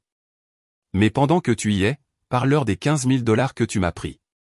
Parle-leur des mensonges et des fausses urgences. Parle-leur des vêtements de marque et des dîners chers que tu achetais tout en prétendant que tu ne pouvais pas te permettre de manger. Sa confiance a légèrement vacillé, mais elle a insisté. Personne ne se souciera de ces détails quand ils entendront comment tu as laissé ta propre sœur devenir sans abri. Rebecca, si tu penses que les gens prendront ton parti une fois qu'ils connaîtront toute l'histoire, tu es encore plus délirante que je ne le pensais. On verra, a-t-elle dit en se levant. On verra qui les gens croient, la sœur réussie sans cœur ou la victime en difficulté. Après son départ, je suis restée assise dans cette salle de conférence pendant plusieurs minutes, essayant de digérer ce qui venait de se passer. Rebecca m'avait essentiellement déclaré la guerre. Elle allait instrumentaliser les relations familiales et l'opinion publique pour me forcer à reprendre mon ancien rôle de distributeur de billets personnels. Je suis retourné à ma présentation, je me suis excusé pour l'interruption et j'ai réussi à terminer la réunion professionnellement. Mais à l'intérieur, j'étais furieuse. Rebecca avait franchi une ligne en amenant son drame sur mon lieu de travail, et maintenant elle menaçait d'aller plus loin. Ce soir-là, j'ai appelé Sarah et lui ai raconté la confrontation. Elle est désespérée, a dit Sarah. Quand le principal mécanisme d'adaptation des gens leur est retiré, soit ils apprennent de nouvelles compétences, soit ils s'enfoncent dans des comportements destructeurs. Devine quel chemin Rebecca a choisi. Que penses-tu qu'elle va faire ensuite? Honnêtement, je pense qu'elle va essayer de monter ta famille contre toi. Elle se présentera comme la victime abandonnée et toi comme la sœur froide et réussie qui a oublié d'où elle vient. Sarah avait raison. Le lendemain, je recevais des appels inquiets de parents qui avaient entendu la version de Rebecca de notre confrontation au travail. Selon son histoire, elle était venue me demander de l'aide dans son heure la plus sombre, et j'avais fait en sorte que la sécurité la jette hors de mon bureau. « Est-il vrai que tu as appelé la sécurité pour ta propre sœur » a demandé ma tante Carole. « Non, ce n'est pas vrai. Je l'ai emmenée dans une salle de conférence privée et je lui ai dit que mon lieu de travail n'était pas approprié pour les discussions familiales. Mais elle a dit que tu étais froide et que tu as refusé de l'aider. » Tante Carole, a-t-elle mentionné qu'elle me ment depuis des années sur la façon dont elle dépense son argent ou qu'elle a jeté mon gâteau d'anniversaire par terre devant 30 personnes? Un autre parent qui n'avait pas entendu toute l'histoire. Rebecca travaillait systématiquement sur notre famille, racontant des versions soigneusement éditées des événements, conçues pour me faire passer pour un monstre. Que pensez-vous qu'il va se passer ensuite? Rebecca va-t-elle continuer à intensifier les choses ou les membres de la famille commenceront-ils à voir à travers sa manipulation? Laissez un commentaire avec votre prédiction, car la guerre entre nous ne faisait que commencer et j'avais le sentiment que Rebecca allait devenir beaucoup plus créative dans ses attaques avant que tout cela ne soit terminé. La campagne de Rebecca contre moi s'est intensifiée au cours des 2 semaines suivantes. Elle a été intelligente. Au lieu de lancer des attaques évidentes qui la feraient passer pour vindicative, elle s'est positionnée comme la sœur au cœur brisé qui voulait juste que sa famille se réunisse. Elle a commencé à se présenter aux réunions de famille auxquelles je n'assistais pas, jouant le rôle de la sœur abandonnée. Elle s'asseyait tranquillement dans un coin, l'air triste, jusqu'à ce que quelqu'un lui demande ce qui n'allait pas, puis partageait à contre-cœur à quel point les choses avaient été difficiles depuis que sa sœur à succès avait décidé que l'argent était plus important que la famille. Ma cousine Michelle m'a appelé après l'une de ses performances.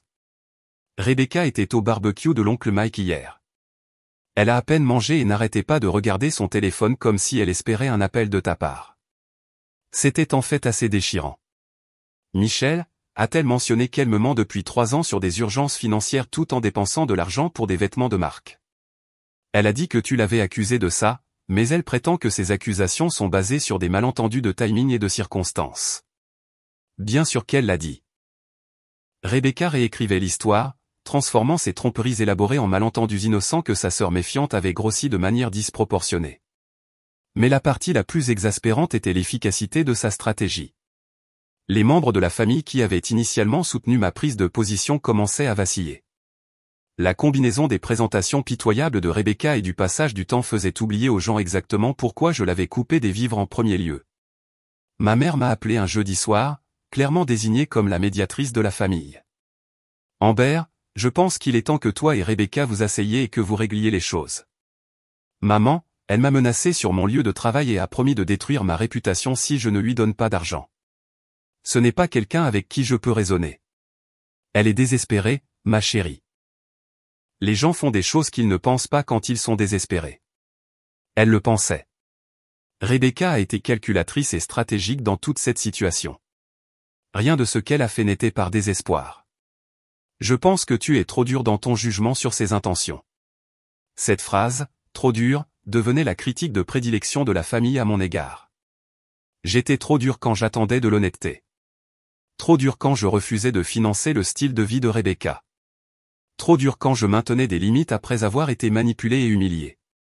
Apparemment, la seule réponse acceptable à l'abus était de sourire et d'en redemander. Le point de rupture est arrivé lorsque Rebecca a escaladé la situation en impliquant mon réseau professionnel. Elle a découvert d'une manière ou d'une autre une conférence professionnelle à laquelle j'assistais et s'est présentée au bar de l'hôtel où mes collègues et moi prenions un verre après la première journée de session. J'étais en pleine conversation avec un client potentiel quand je l'ai vue entrer. Elle s'était habillée avec soin, pas trop chic car cela contredirait son histoire de pauvreté, mais pas trop miteuse non plus. Elle ressemblait à quelqu'un qui essayait de garder la tête haute pendant des moments difficiles. Elle m'a repéré et a commencé à marcher vers moi avec une expression déterminée. Je me suis excusé rapidement et l'ai interceptée avant qu'elle ne puisse atteindre ma table. « Qu'est-ce que tu fais ici, Rebecca ? J'ai entendu dire que tu étais en ville pour une conférence. J'ai pensé qu'on pourrait peut-être parler. Tu m'as suivi à ma conférence professionnelle. Comment savais-tu où je logeais ? J'ai appelé ton bureau et j'ai dit que j'étais ta sœur essayant de coordonner une surprise pour ton anniversaire. Ton assistante a mentionné le nom de l'hôtel. Les stratagèmes n'en finissaient jamais. Rebecca avait menti à mon assistante pour obtenir des informations sur ma localisation, puis avait voyagé dans une autre ville pour me tendre une embuscade lors d'un événement professionnel. Tu dois partir, ai-je dit doucement, consciente que mes collègues nous regardaient probablement. Donne-moi juste 5 minutes. Je promets de ne pas faire de scène. Comme tu as promis de ne pas faire de scène à mon bureau. Amber, s'il te plaît. J'essaie de m'excuser. Contre mon meilleur jugement, j'ai accepté de sortir avec elle. Nous avons trouvé un endroit calme dans la cour de l'hôtel, loin des participants à la conférence. Je suis désolé, a-t-elle commencé. Et pendant un instant, elle a presque semblé sincère. Je sais que j'ai mal géré ça. Je sais que j'ai fait des erreurs, mais j'ai vraiment du mal et je ne sais pas quoi faire d'autre. Rebecca, tu me mens depuis des années. Tu as manipulé notre famille pour qu'elle pense que je suis cruel de ne pas entretenir ton comportement. Tu t'es présenté à mon lieu de travail et maintenant à ma conférence professionnelle. Il ne s'agit pas de lutter. Il s'agit de contrôle. Peut-être que j'ai été contrôlante, a-t-elle admis. Peut-être que j'ai appris à manipuler les gens parce que c'était le seul moyen d'obtenir ce dont j'avais besoin. Mais ça ne veut pas dire que mes sentiments ne sont pas réels.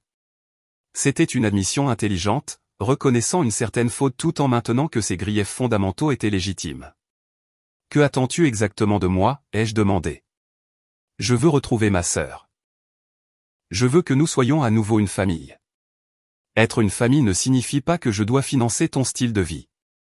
Je le sais maintenant. Je ne demande plus d'argent. Je veux juste une relation avec toi. Pendant un bref instant, j'ai failli la croire. La combinaison de son ton sincère et de ma propre fatigue due à des mois de pression familiale m'a donné envie de trouver un moyen de revenir à la normale. Mais je me suis souvenu de quelque chose.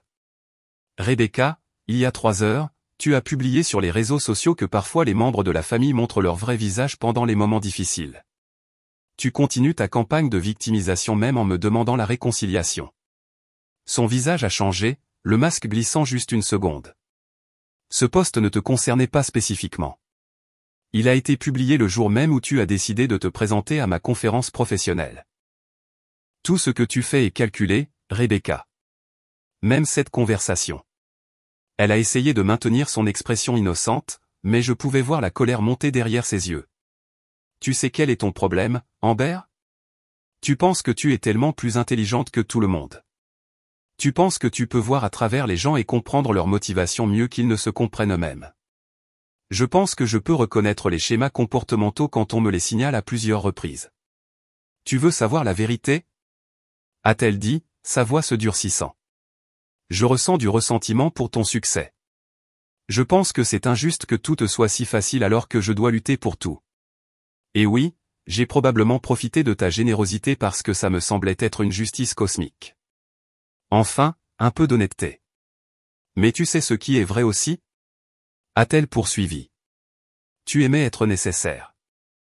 Tu aimais être la sœur à succès qui pouvait intervenir et sauver la situation. Tu as aussi tiré quelque chose de cette dynamique. Alors, ne fais pas semblant d'être juste une victime innocente. Cela m'a frappé plus durement que je ne l'aurais cru car il y avait une part de vérité là-dedans. J'avais apprécié de me sentir utile et importante. J'avais tiré de la satisfaction d'être l'histoire à succès de la famille qui pouvait aider les autres. Tu as peut-être raison à ce sujet, ai-je dit lentement. Peut-être que j'ai entretenu la dynamique parce que ça me faisait me sentir bien dans ma peau. Mais ça n'excuse pas 3 ans de mensonges et de manigances. Et ça n'excuse pas de m'abandonner quand j'avais réellement besoin d'aide. Nous nous sommes regardés dans la cour de l'hôtel, parlant enfin honnêtement de nos ressentiments et motivations. C'était la conversation la plus honnête que nous ayons jamais eue, mais elle a aussi montré clairement que nous étions fondamentalement incompatibles en tant que personnes. Je pense que nous voulons des choses différentes d'une relation de sœurs, ai-je dit finalement. Je veux de l'honnêteté, du respect et un soutien mutuel. Tu veux un soutien financier et une validation émotionnelle sans responsabilité. Peut-être bien, a-t-elle convenu. Alors peut-être devrions-nous cesser d'essayer de forcer quelque chose qui ne fonctionne pas. Pour la première fois depuis le début de tout ce conflit, Rebecca avait l'air vraiment triste au lieu d'être stratégiquement manipulatrice. Alors, c'est tout? Nous avons juste fini d'être sœurs? Nous serons toujours sœurs, mais nous n'avons pas à être amies. Elle a hoché la tête lentement, puis s'est retournée et est partie sans un mot de plus. En la regardant partir, j'ai ressenti un mélange complexe de soulagement et de deuil. Soulagement que la manipulation constante et le drame puissent enfin être terminés. Deuil pour la relation de sœur que j'avais toujours voulu mais que je n'avais jamais vraiment eue.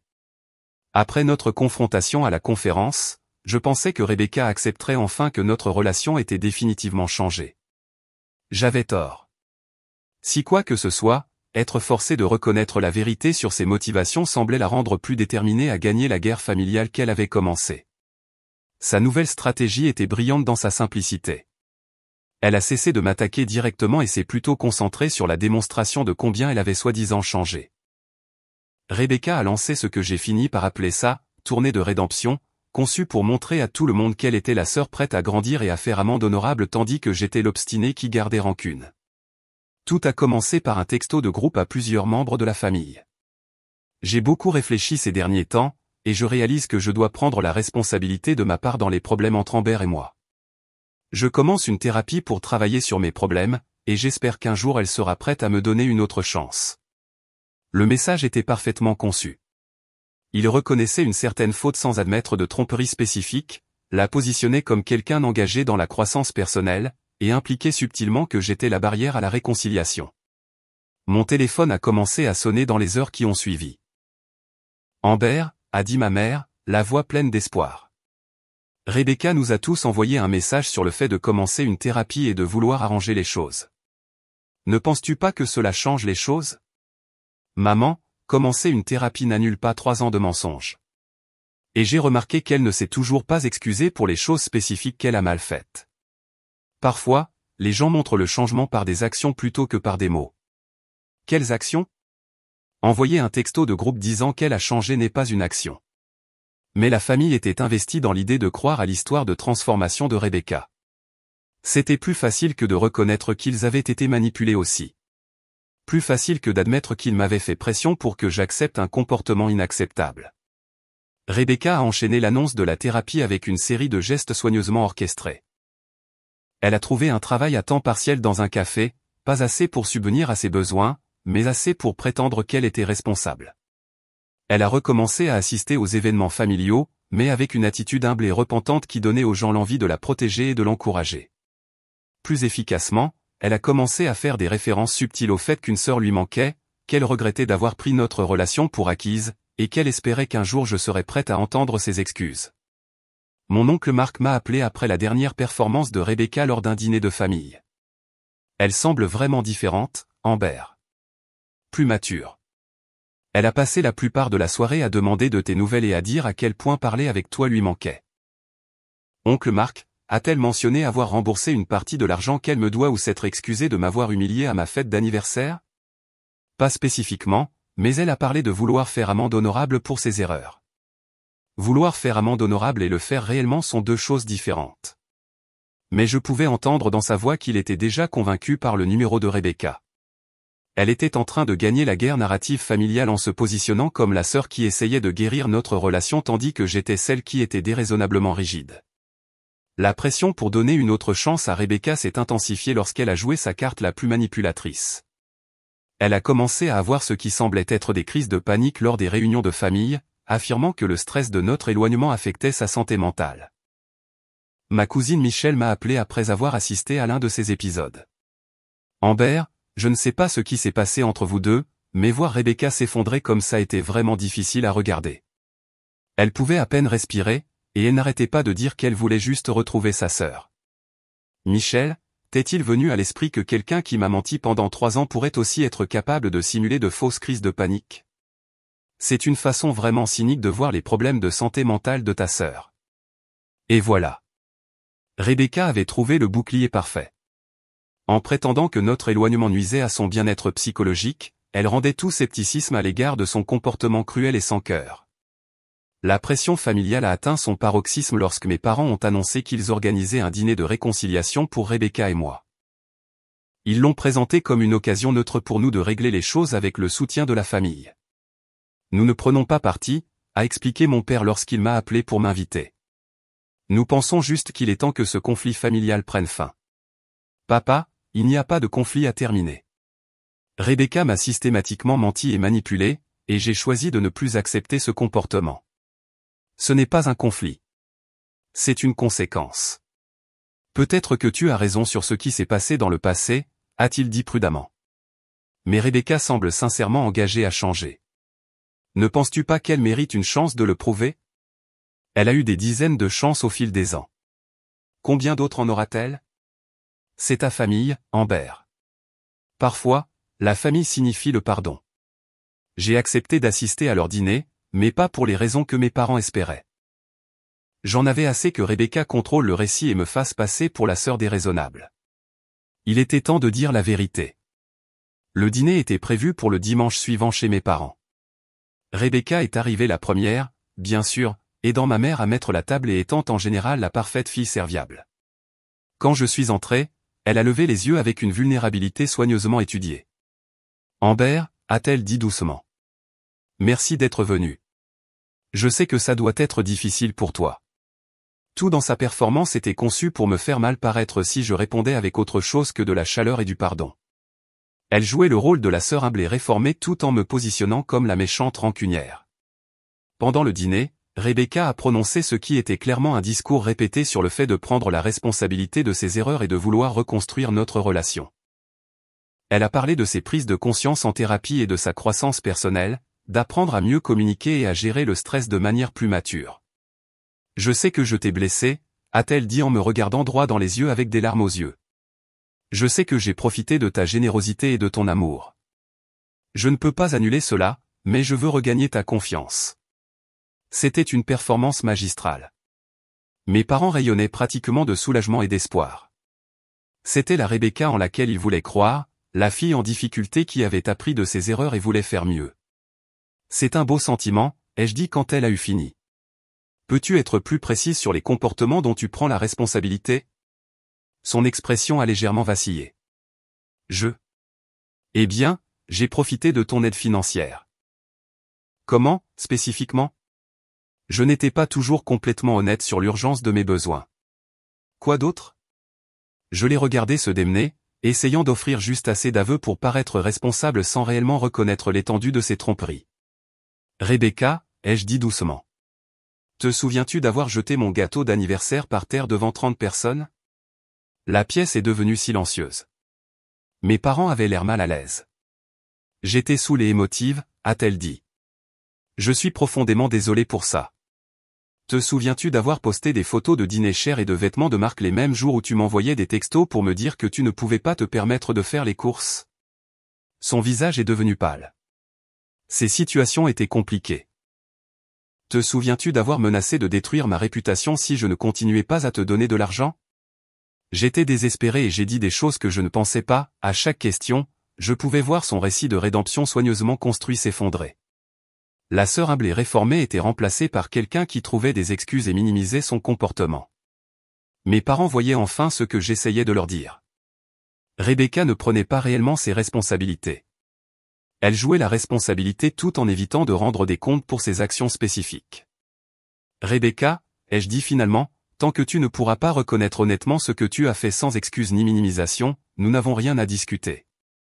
Le dîner s'est terminé de manière gênante, mes parents ayant l'air confus et déçus. L'histoire de la transformation de Rebecca avait été exposée comme une autre manipulation et la famille commençait enfin à voir le manège. Le dîner de réconciliation raté a marqué un tournant dans la dynamique de notre famille. Pour la première fois depuis le début de ce conflit, d'autres membres de la famille ont commencé à remettre en question la version des faits de Rebecca. Lorsque son discours de rédemption soigneusement répété s'est effondré sous des questions de base sur son comportement spécifique, les gens ont commencé à se demander de quoi d'autre elle aurait pu être malhonnête. Mon cousin Jake a été le premier à exprimer ce que les autres pensaient. Il m'a appelé 2 jours après le dîner pour partager une révélation qui le tracassait. Amber, j'ai réfléchi à ce que tu as dit à propos de Rebecca qui postait des dîners chers tout en prétendant être dans la misère. Je me souviens en fait de certaines de ces publications parce qu'elles m'ont fait me sentir mal par rapport à ma propre situation financière. Elle était toujours dans ces beaux restaurants et événements pendant que je mangeais des ramen et que je regardais Netflix. C'est incroyable ce qui devient clair quand on commence à prêter attention aux cycles comportementaux au lieu de simplement accepter les explications, ai-je répondu. C'est exactement ça. Je n'ai jamais remis en question le décalage parce que Rebecca avait toujours des explications pour tout. Quelqu'un d'autre avait payé le dîner, ou elle avait économisé pendant des mois pour une soirée spéciale, ou c'était un événement professionnel. Il y avait toujours une raison qui me faisait me sentir coupable de même le remarquer. L'éveil de Jake a déclenché un effet domino. D'autres membres de la famille ont commencé à partager leurs propres histoires sur Rebecca, dont beaucoup ont révélé une approche systématique du comportement manipulateur qui s'étendait bien au-delà de notre relation. Ma tante Carole m'a appelé pour me parler d'une conversation qu'elle avait eue avec Rebecca à Noël il y a 2 ans. Elle a passé 1 heure à se plaindre de la dureté de sa vie et du fait que tout le monde l'avait plus facile. Puis, plus tard le même jour, je l'ai vu montrer des photos d'un week-end au spa qu'elle avait pris la semaine précédente. À l'époque, j'ai pensé qu'elle avait peut-être besoin de déstresser, mais maintenant je me demande si ce n'était pas juste un autre mensonge. Même mes parents commençaient à voir les choses différemment. Ma mère m'a appelé un jeudi soir, l'air fatigué et confuse. Amber, j'ai trouvé quelque chose qui me tracasse. Je regardais de vieilles photos pour l'album d'anniversaire de Rebecca, et j'ai remarqué que pendant la période où elle prétendait ne pas pouvoir se permettre de nous rendre visite pour les vacances, elle publiait des photos de voyages à la plage et dans des stations de ski. Ça ne me surprend pas, maman. Mais pourquoi mentirait-elle à ce sujet? Nous ne lui avons jamais demandé de venir. Nous voulions juste la voir. Parce qu'être la fille en difficulté qui ne pouvait pas se permettre des visites familiales lui valait de la sympathie et de l'attention. Être la fille irresponsable qui choisissait les vacances plutôt que la famille lui aurait valu des critiques. Ma mère est restée silencieuse un long moment. Je pense que je te dois des excuses. Je t'ai fait pression pour l'aider sans vraiment comprendre ce qui se passait. C'était la première reconnaissance d'un membre de la famille que je n'avais pas été déraisonnable en fixant des limites. La validation a semblé profonde après des mois à être dépeinte comme la sœur froide et sans cœur. Mais Rebecca n'avait pas fini de se battre. Quand elle a réalisé que son récit de rédemption avait échoué et que les membres de la famille commençaient à remettre en question sa crédibilité, elle a fait un dernier jeu désespéré pour le contrôle. Elle a envoyé un long email émotionnel à toute la famille élargie, prétendant que je l'avais abusée financièrement pendant des années en brandissant l'argent au-dessus de sa tête et en menaçant de la couper des vivres chaque fois qu'elle ne se comportait pas exactement comme je le voulais. Selon cette nouvelle version des événements, j'étais une manipulatrice contrôlante qui avait utilisé sa dépendance financière pour exercer un pouvoir sur sa vie. L'email était magistralement écrit, me dépeignant comme quelqu'un qui avait apprécié d'avoir une sœur désespérée dépendante de ma générosité. Elle prétendait que j'avais créé la dynamique même que je lui reprochais maintenant, que j'avais encouragé sa dépendance puis l'avais punie pour cela lorsque c'était devenu gênant. Amber m'a transformé en quelqu'un qui devait mendier de l'aide, a-t-elle écrit, puis m'a condamné pour être la personne qu'elle a créée. C'était son stratagème le plus sophistiqué à ce jour, prenant le grain de vérité sur le fait que j'appréciais d'être nécessaire et l'étendant en une explication complète de tout son comportement. Si elle réussissait, cela recadrerait toute l'histoire de notre relation avec moi comme l'abuseur principal et elle comme la victime de la manipulation financière. Plusieurs membres de la famille m'ont appelé après avoir reçu l'email, confus et contrariés par cette nouvelle version des événements. Y a-t-il une part de vérité dans ce que dit Rebecca, a demandé prudemment mon oncle Tom. As-tu déjà menacé de la couper des vivres si elle ne se comportait pas d'une certaine manière? Oncle Tom, j'ai menacé de la couper des vivres si elle continuait à me mentir sur la façon dont elle dépensait son argent. Ce n'est pas un comportement de contrôle. C'est une limite raisonnable. Mais as-tu apprécié qu'elle dépende de toi? C'était la question qui touchait au cœur de la stratégie de Rebecca. Elle pariait que mon admission honnête d'avoir apprécié de me sentir nécessaire me rendrait coupable de toute la dynamique. Probablement, ai-je dit. J'ai probablement tiré une certaine satisfaction d'être la sœur à succès qui pouvait aider les membres de la famille, mais apprécier d'aider quelqu'un n'excuse pas qu'il vous mente et vous manipule pendant des années. Alors, tu admets que tu as entretenu la situation? J'admets que je n'ai pas reconnu le stratagème quand il se produisait et que j'ai peut-être involontairement encouragé une dépendance malsaine. Mais il y a une différence entre faire des erreurs et être délibérément trompeur. La conversation avec mon oncle a révélé à quel point le dernier stratagème de Rebecca était efficace. En mélangeant des critiques légitimes de mon comportement avec de faux récits sur l'abus financier, elle créait suffisamment de confusion pour brouiller les pistes sur qui était réellement responsable de quoi. Mais sa stratégie s'est finalement retournée contre elle car elle l'obligeait à se prétendre victime dans une situation où elle avait été manifestement trompeuse. Les membres de la famille qui avaient vu les preuves de ses mensonges et de ses manigances n'étaient pas prêts à croire qu'elle avait été la victime impuissante tout ce temps. Ma cousine Michelle, qui avait initialement été sympathique aux affirmations de Rebecca, m'a appelé après avoir fait sa propre enquête. J'ai demandé à Rebecca des exemples spécifiques de fois où tu as menacé de retenir de l'argent pour contrôler son comportement, m'a dit Michelle. Elle n'a pu en fournir aucun. Chaque exemple qu'elle a donné concernait en fait le fait que tu fixais des limites sur l'honnêteté ou la responsabilité. Qu'est-ce qui t'a convaincu? J'ai réalisé que quelqu'un qui avait menti sur sa situation financière pendant des années n'était probablement pas un narrateur fiable sur l'abus financier non plus. La dernière manipulation de Rebecca avait échoué parce qu'elle avait détruit sa propre crédibilité. Les membres de la famille qui auraient pu être prêts à croire ces allégations d'abus avaient vu trop de preuves de sa malhonnêteté pour faire confiance à sa version des événements. La guerre entre nous se terminait enfin, mais pas par la réconciliation ou le pardon. Elle se terminait par la reconnaissance que certaines relations sont trop endommagées par la trahison et la tromperie pour être réparées. Je me sentais soulagé que la vérité soit enfin claire pour tout le monde, mais aussi triste de ce que nous avions perdu. Pas la relation que nous avions réellement, qui avait été construite sur des mensonges et de l'exploitation, mais la relation que je pensais que nous avions avant de comprendre ce qui se passait réellement. Parfois, la partie la plus triste de la fixation de limites avec des personnes toxiques n'est pas de les perdre. C'est de réaliser que ce que vous pensiez avoir avec elles n'a jamais été réel.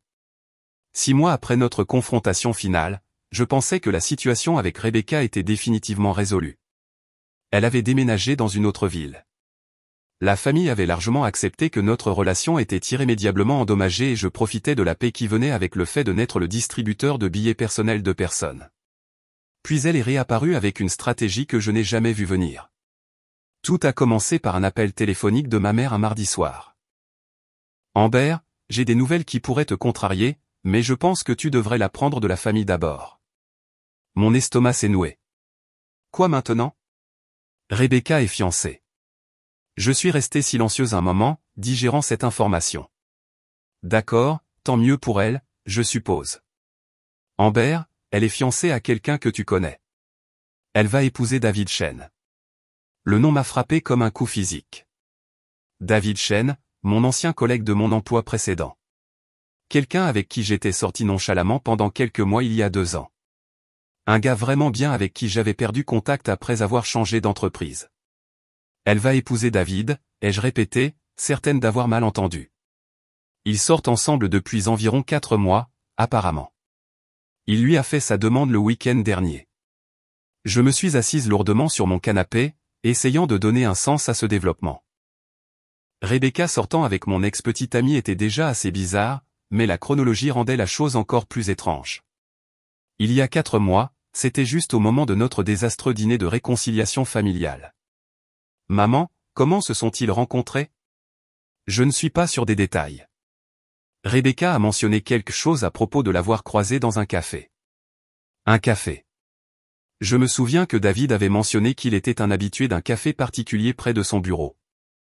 Il n'aurait pas été difficile pour Rebecca de découvrir ses habitudes si elle avait voulu organiser une rencontre fortuite.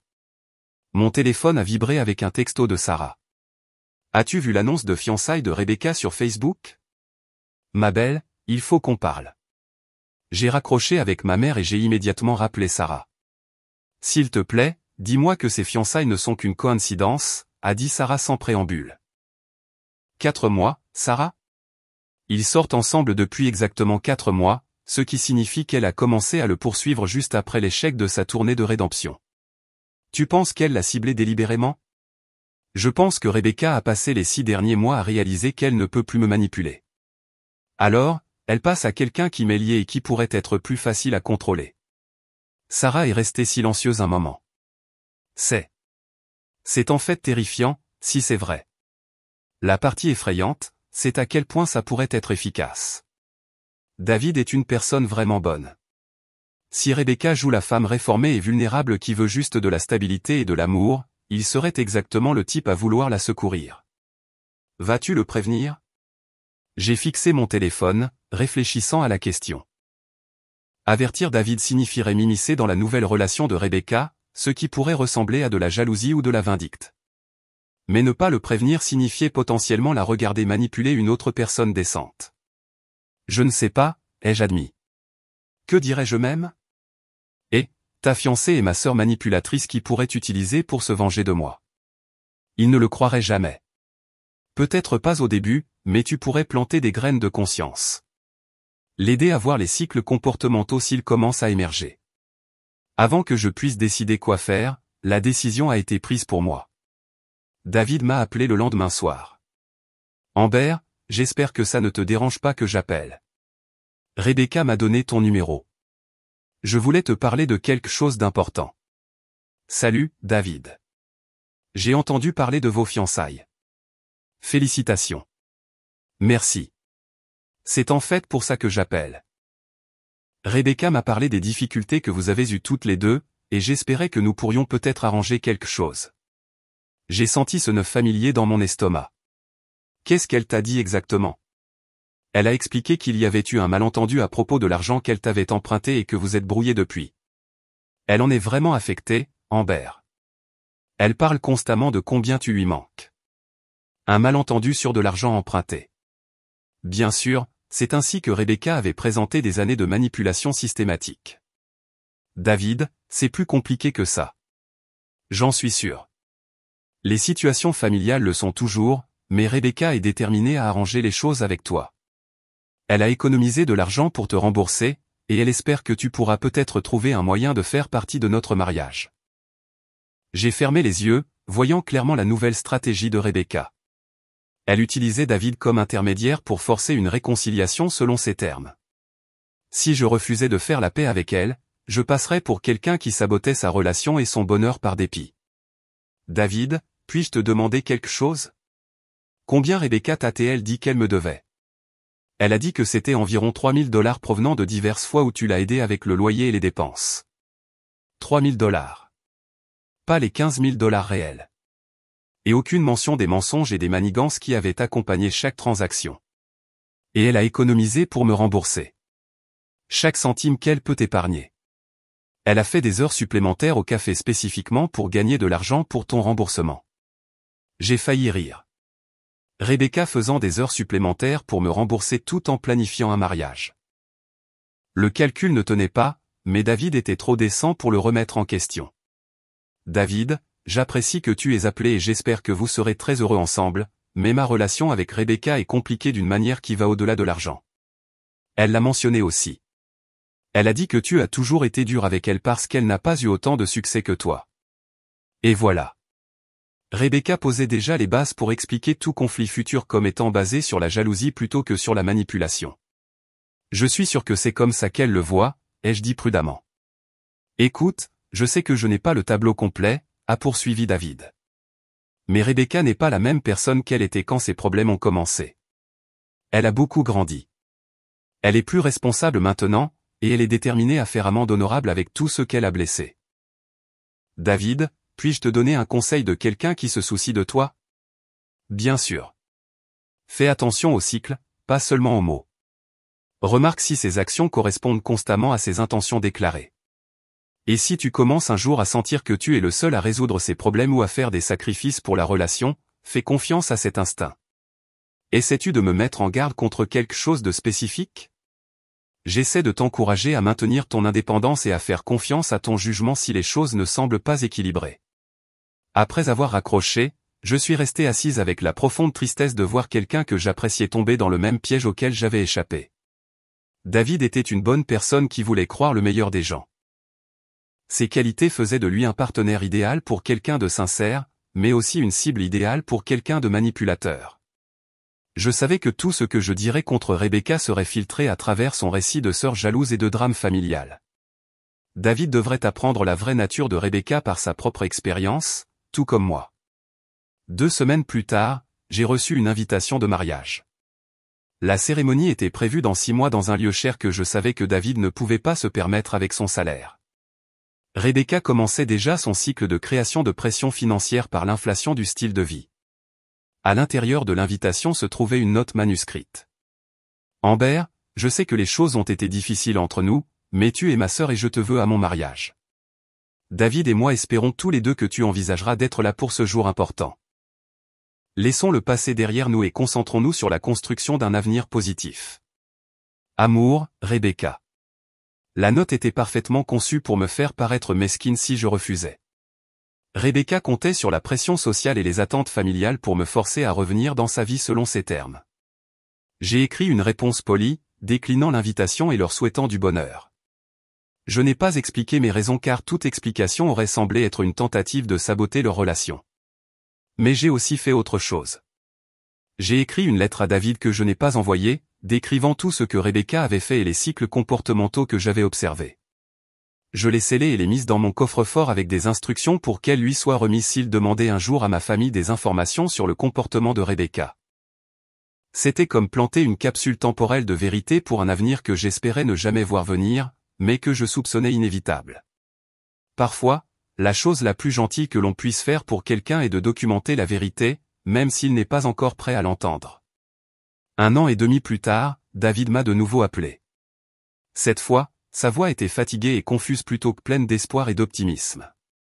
Amber, je sais que c'est gênant, mais je dois te demander quelque chose à propos de Rebecca. Quelque chose ne colle pas, et j'espère que tu pourras m'aider à comprendre à quoi j'ai affaire. J'attendais cet appel depuis des mois. Qu'est-ce qui se passe, David? Nous sommes mariés depuis 8 mois, et je commence à voir des cycles comportementaux qui me rappellent des choses contre lesquelles tu as essayé de me mettre en garde. Rebecca a des problèmes financiers qui n'ont pas de sens. Elle dépense de l'argent que nous n'avons pas, puis fait des crises de panique à propos de la dette. Elle crée des urgences qui m'obligent à les régler, mais les urgences semblent toujours se produire juste au moment où j'établis des limites sur autre chose. Je suis désolé que tu traverses ça. Le truc, c'est que j'ai commencé à prêter attention à ce que tu as dit sur les cycles par rapport aux mots, et les routines commencent à avoir l'air vraiment familières, basées sur des histoires que d'autres membres de la famille ont partagées sur ta relation avec elle. Je pouvais entendre l'épuisement dans sa voix. David découvrait ce que j'avais appris à la dure. Que les problèmes de Rebecca n'étaient pas de la malchance ou des difficultés temporaires, mais des stratégies délibérées pour maintenir le contrôle et éviter la responsabilité. Qu'est-ce qui t'a finalement fait commencer à te poser des questions? Ai-je demandé. Le mois dernier, Rebecca a eu ce qu'elle a appelé une urgence financière. Elle avait besoin de $2000 immédiatement pour éviter une conséquence catastrophique qui n'a jamais été très clairement expliquée. Je lui ai donné l'argent et j'ai découvert qu'elle en avait dépensé 800 pour des vêtements la même semaine. Qu'a-t-elle dit quand tu l'as confrontée à ce sujet? Elle a pleuré et a dit qu'elle avait acheté les vêtements avant que l'urgence ne survienne et qu'elle avait oublié l'achat quand elle a demandé de l'argent. Elle était si bouleversée par mon manque de confiance que j'ai fini par m'excuser de l'avoir questionnée. J'ai reconnu la tactique immédiatement. Créer une réaction émotionnelle si forte à une question que l'interrogateur finit par se concentrer sur la gestion des émotions plutôt que sur l'obtention de réponses. David, ça te dérange si je te pose une question personnelle? Vas-y. À quelle fréquence te retrouves-tu à t'excuser pour des choses qui n'étaient pas de ta faute? Il est resté silencieux un long moment. Trop souvent. Beaucoup plus que je ne l'ai jamais fait dans mes relations précédentes. Et à quelle fréquence Rebecca prend-elle la responsabilité des problèmes sans blâmer les circonstances ou d'autres personnes? Une autre pause. Presque jamais, maintenant que tu le dis. David vivait le même éveil que moi. Ce moment où l'on cesse de voir les incidents individuels comme des problèmes isolés et où l'on commence à les reconnaître comme faisant partie d'un système plus large de manipulation et de contrôle. Amber, je dois te demander directement. Combien d'argent Rebecca te devait-elle réellement quand tu l'as coupée des vivres? 15 000 $ sur 3 ans. Et ce n'était que l'aide financière directe, sans compter les fois où j'ai couvert des dîners de groupe ou des dépenses familiales auxquelles elle aurait dû contribuer. Mon Dieu. Elle m'a dit que c'était 3 000 $ au total et que tu étais déraisonnable sur les conditions de remboursement. David, Rebecca n'a jamais été honnête à propos de l'argent. Ni avec moi, et probablement ni avec toi non plus. Je commence à le voir. J'ai trouvé des relevés de cartes de crédit montrant des achats qu'elle a nié avoir faits. J'ai découvert des dépenses qu'elle m'a cachées. Et chaque fois que j'essaie d'avoir une conversation sur le budget ou la responsabilité financière, cela se transforme en une crise émotionnelle sur le fait que je ne lui fais pas confiance ou que je ne soutiens pas ses rêves. Qu'est-ce que tu vas faire? Je ne sais pas. Une partie de moi pense que je peux peut-être l'aider à apprendre de meilleures habitudes. Une partie de moi se demande si je ne me prépare pas simplement à des années de ce genre de drame. David, puis-je te dire quelque chose que j'aurais aimé que quelqu'un me dise? S'il te plaît. Tu ne peux pas réparer quelqu'un qui ne veut pas être réparé. Et tu ne peux pas aimer quelqu'un au point de le rendre honnête s'il préfère la manipulation. Les problèmes de Rebecca ne sont pas causés par un manque d'opportunité ou de soutien. Ils sont causés par son choix de prendre le chemin facile au lieu du chemin responsable. Mais elle dit qu'elle veut changer. Elle parle toujours de vouloir être meilleure. Vouloir changer et changer réellement sont deux choses différentes. Rebecca a-t-elle démontré des changements de comportement réels ou parle-t-elle simplement de vouloir changer lorsque les conséquences de son comportement actuel deviennent inconfortables? David a soupiré profondément. Juste parler, surtout. Chaque fois que je pense que nous avons fait des progrès, quelque chose se passe qui nous ramène là où nous avons commencé. Ce n'est pas un progrès, David. C'est un cycle. Nous avons parlé pendant une autre heure, David partageant des exemples du comportement de Rebecca qui était déprimant de familiarité, les urgences fabriquées, la manipulation émotionnelle lorsqu'elle était questionnée, la façon dont elle réécrivait l'histoire pour se faire passer pour la victime de tout conflit. La partie la plus difficile, a-t-il dit vers la fin de notre conversation, c'est que je peux entrevoir des bribes de la personne dont je suis tombé amoureux. Quand les choses vont bien, elle est douce et aimante et me fait sentir que nous pouvons tout surmonter ensemble. Ça s'appelle le renforcement intermittent, lui ai-je dit. C'est l'une des tactiques de manipulation les plus puissantes car elle maintient les gens dans l'espoir que les bons moments représentent la vraie personne et que les mauvais moments ne sont que des revers temporaires. Alors, la femme que j'ai épousée. Elle n'est pas réelle. C'est une version de Rebecca qui apparaît quand elle obtient ce qu'elle veut sans effort. Mais la version qui ment, manipule et crée des drames, elle est réelle aussi. Peut-être plus réelle parce que c'est ce qui se passe quand elle fait face à une quelconque responsabilité ou à des limites. David est resté silencieux un long moment. Finalement, il a parlé. Je pense que je dois prendre des décisions difficiles concernant mon mariage. Quelle que soit ta décision, David, assure-toi de la prendre en fonction de la réalité plutôt que de l'espoir.